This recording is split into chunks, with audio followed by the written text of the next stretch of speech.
that led him to bypass 15.1 according to the Skills Development Act in terms of consulting the SETAs. He must at least take the nation into confidence and tell us, why don't I want to appoint a democratic board of board members from the private sector, from the unions, from the various constituencies around the SETA, and allow them to take decisions as the collective? Why am I choosing a single individual who is going to come and look over procurement alone, who is going to deal with the appointment of CEOs alone?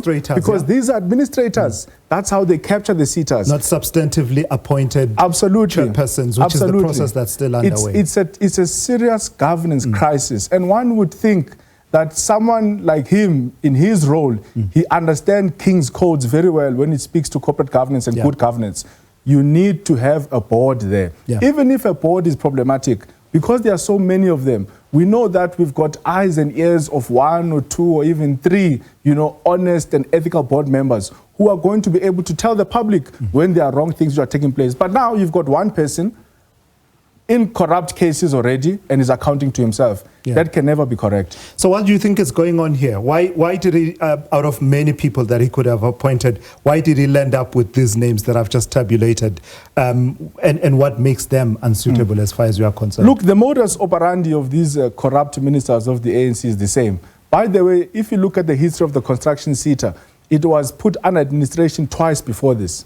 I was saying yesterday that we have not even finished the Duja report. So there was a Duja report which was, after the previous administrator had done his work, he says these are the problems with the SETAs and gave some recommendation in terms of what must take place. We're not done with it. We're still dealing with it. They are now putting the SETA under administration again. Now, this is what they do. They bring in an administrator. The administrator then appoints a highly overpriced forensic firm.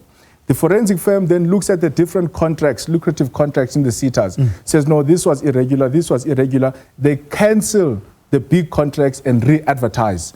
That's where the looting starts. That's where the patronage starts. That's where the corruption starts. So it's only to capture the SETA and redirect funds towards the ANC, towards the South African Communist Party. Are you not buoyed by the momentum from you having successfully as a committee held the previous minister to account almost to the point of, in fact, not almost, to the point of her downfall? Are you now do you not run the risk of almost wanting to co-govern with the minister, exercise powers that are assigned to the minister and in a way just enjoying the momentum and perhaps at the extreme end of the argument being obstructionist? Look, we've got no problem with the minister exercising his or her discretion, but it must be within the law.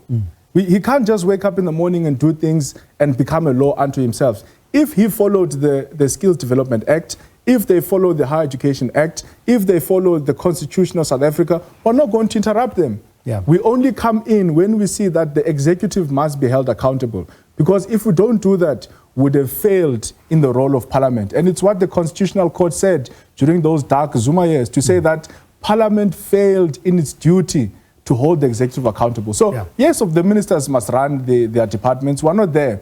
But when they do wrong, then it's our role to come and call them out so that they can fix it. All right, I've got to thank you for coming through to studio. That's Sihle Lonzi, member of the National Assembly on behalf of the Economic Freedom Fighters, the EFF. He does serve in the Higher Education Portfolio Committee.